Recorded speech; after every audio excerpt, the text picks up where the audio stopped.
This seemed like the perfect book for me. It's got everything I would normally adore. Sadly, it turned out to be a disappointment. Yeah.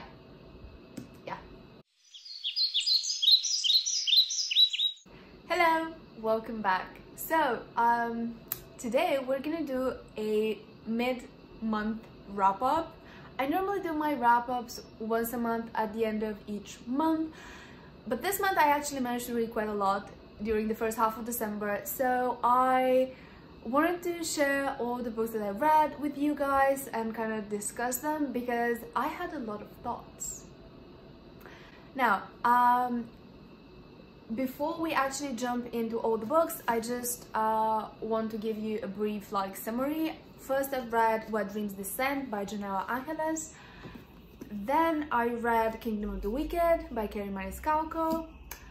And then I started 3 historical romances. Spoiler alert, I did not finish the 3 historical romances I started. I think that it wasn't the right month for historical romance, and me, like that kind of relationship just wasn't working out.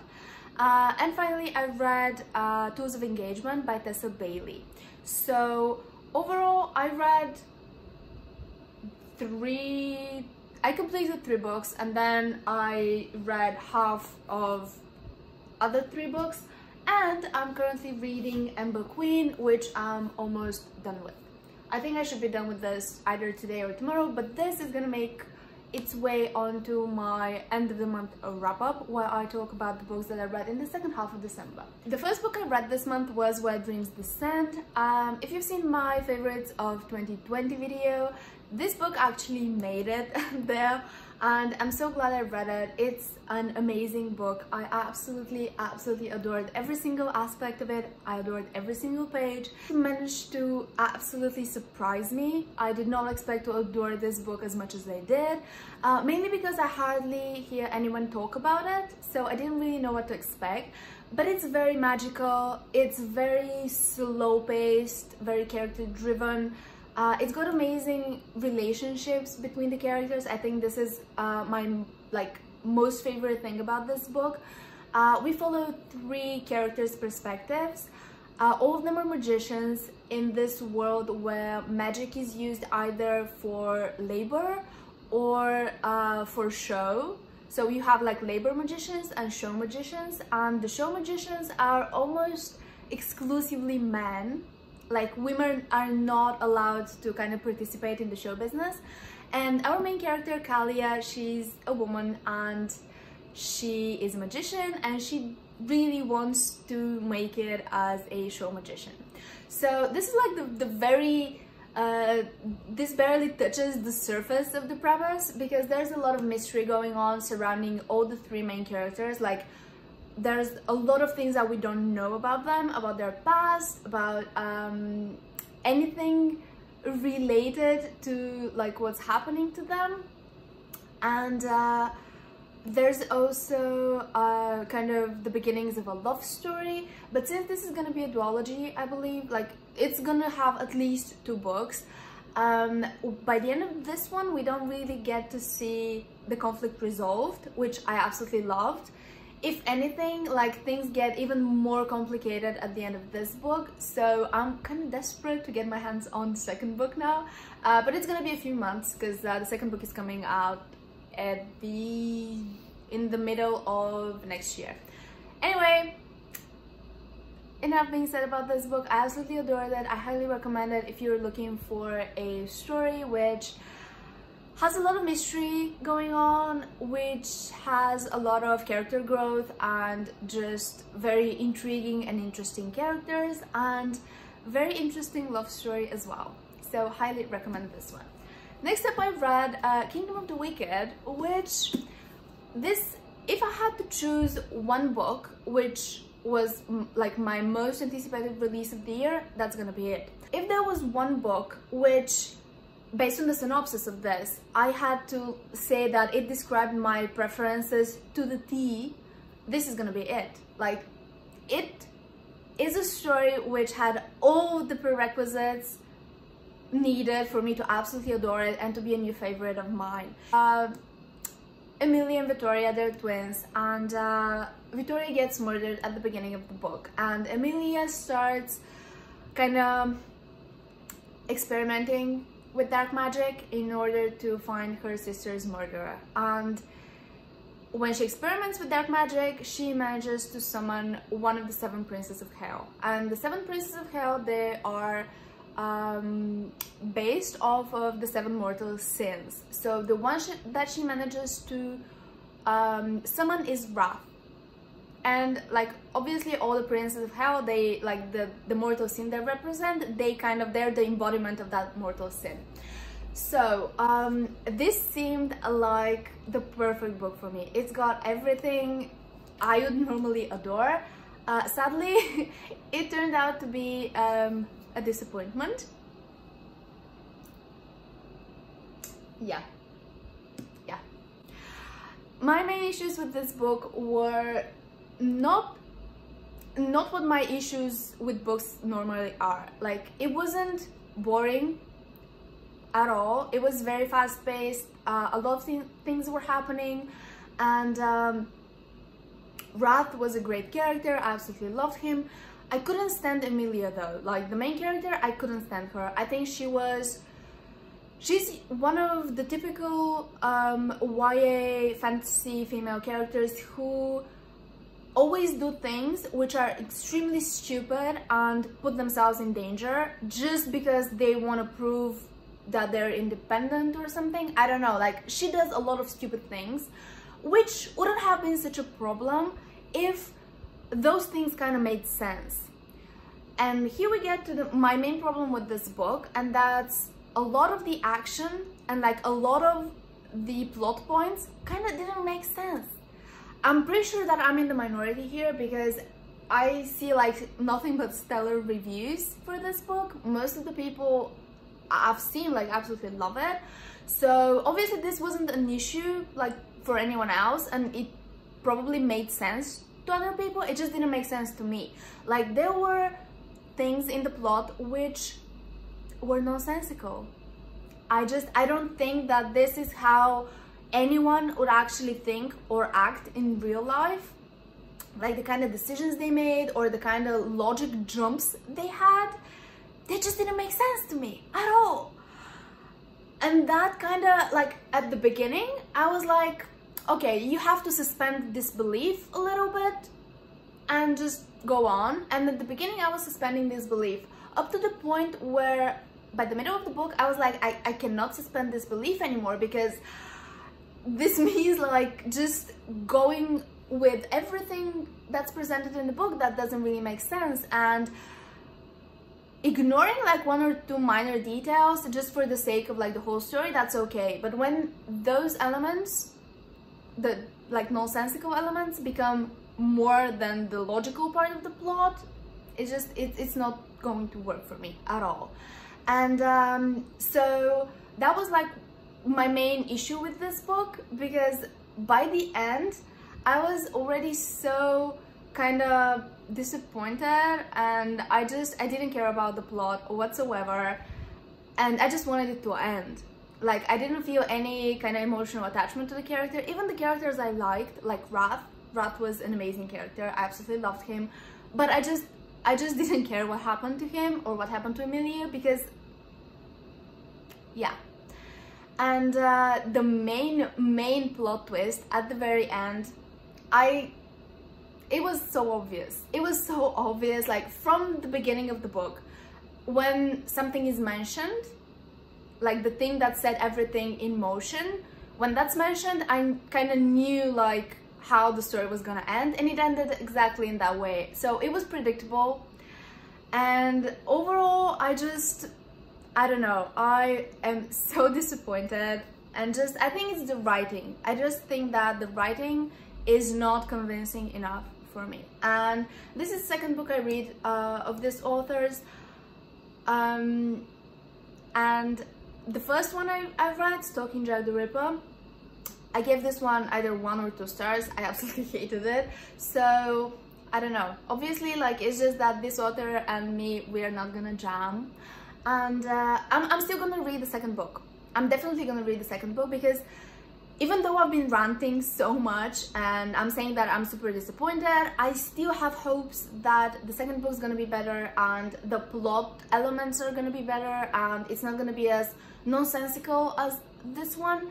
Besides, it was fast-paced and I wasn't bored or anything. I just wished it made more sense and the characters were more kind of logical and, you know, consecutive in their actions, and there weren't as many just giant logic leaps which made no sense at all. So I'm still gonna read the second book as soon as it comes out, hoping that everything that I loved in this one in terms of the premise is gonna be explored more and it's gonna be better. So we're gonna see, but I'm just disappointed I didn't enjoy this more, because I know that so many people enjoyed this book and I'm kind of mad at myself, but at the same time, if it's not working out for me, I cannot really force myself. Which brings me on to the 3 historical romances I started this month, and when I say that I cannot force myself, yeah, I cannot force myself. Because that's true not only for Kingdom of the Wicked. I couldn't force myself to like enjoy it more, and I couldn't force myself to enjoy these more. So first I started the Lady Isabella's Scandalous Marriage. So this is the second book in the Mackenzie Brothers series. So I read the first book last month. I absolutely adored it. It follows this family, the Mackenzies, and they're 4 brothers, and each brother gets a book, and each book explores the romantic relationship of that brother. So the first brother I absolutely loved. I read that book last month, as I said. It's called The Madness of Lord Ian Mackenzie. I highly recommend it. It was amazing. And this is the second book in the series. So this one is a second chance romance. It follows a married couple who separated a few years ago and now they're trying to reconnect, which sounded amazing, because I don't think I've ever read a second chance historical romance, and it's not like I've read a lot of historical romances. I don't know why I said that, like as if I've read 1,000 historical romances and I've never encountered such a thing. In my limited experience with historical romance, I've never read that particular setting, so I was super excited about this one, but unfortunately I had a DNF it, I don't know, 50 pages in. I'll probably try to read it at a different point in my life. I didn't care about the premise, because the premise is that this married couple, they try to reconnect because the man is an artist and someone's been forging his paintings. So his ex-wife, I mean, they're not technically divorced, so she's still his wife. So his wife goes back to him and she tries to help him like find out who's been forging his paintings. And I was so bored. I was really bored with that. I didn't care about it. I didn't care about the characters. It was maybe a timing thing. I DNF'd it. I didn't want to like push myself or anything.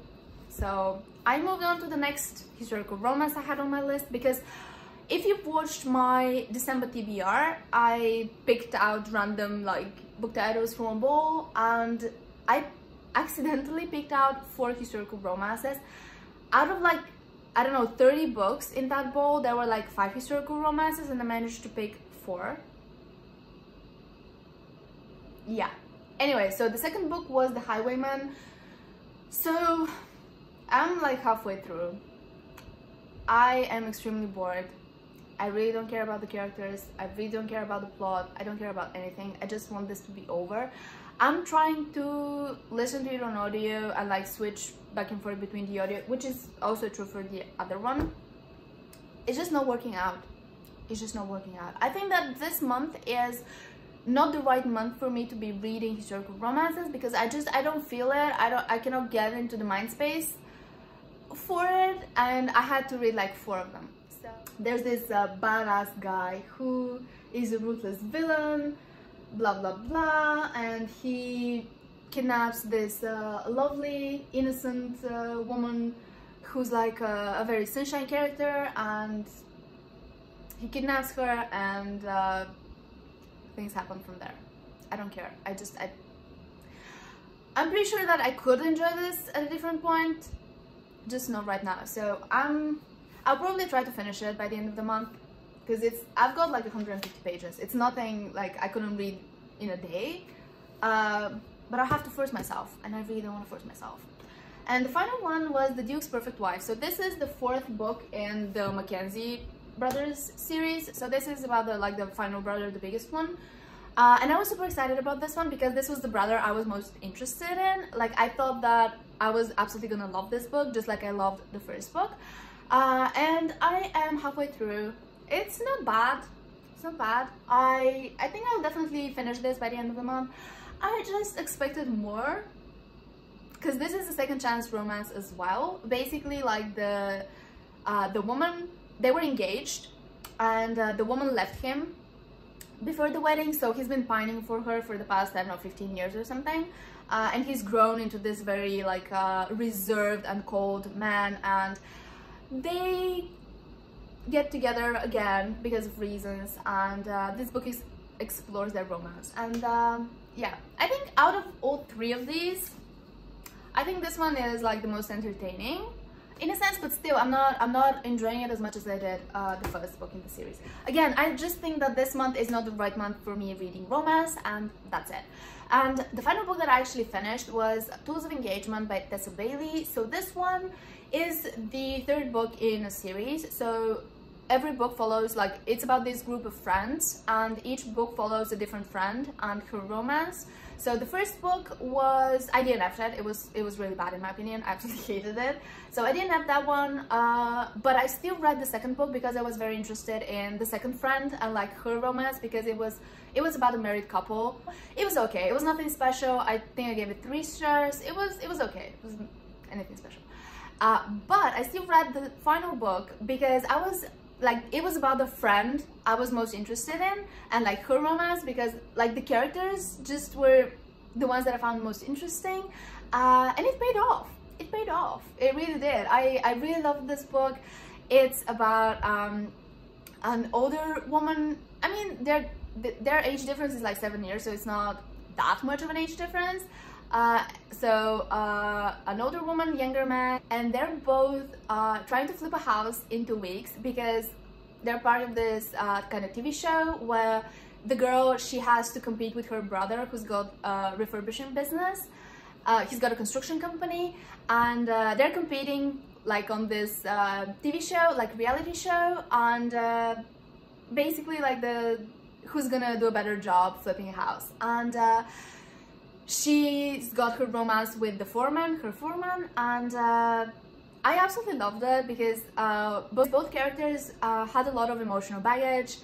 They both had a lot to deal with, not only in terms of like the relationship, but in terms of like their past and the type of people they are, and it was phenomenal. I absolutely loved it. I gave it 4 out of 5 stars. I couldn't kind of quite round it up to 5 stars because it wasn't like one of my all-time favorites, which I'm gonna reread and stuff like that, but it still was very good. So 4.5 stars. I highly recommend if you're looking for a good contemporary romance. So that was my wrap up for the first half of December. I hope that I'm gonna read my fair share of books for the second half of December, so that I'll have enough to talk about in the other video. Thank you so much for watching, and I'll see you next time. Bye!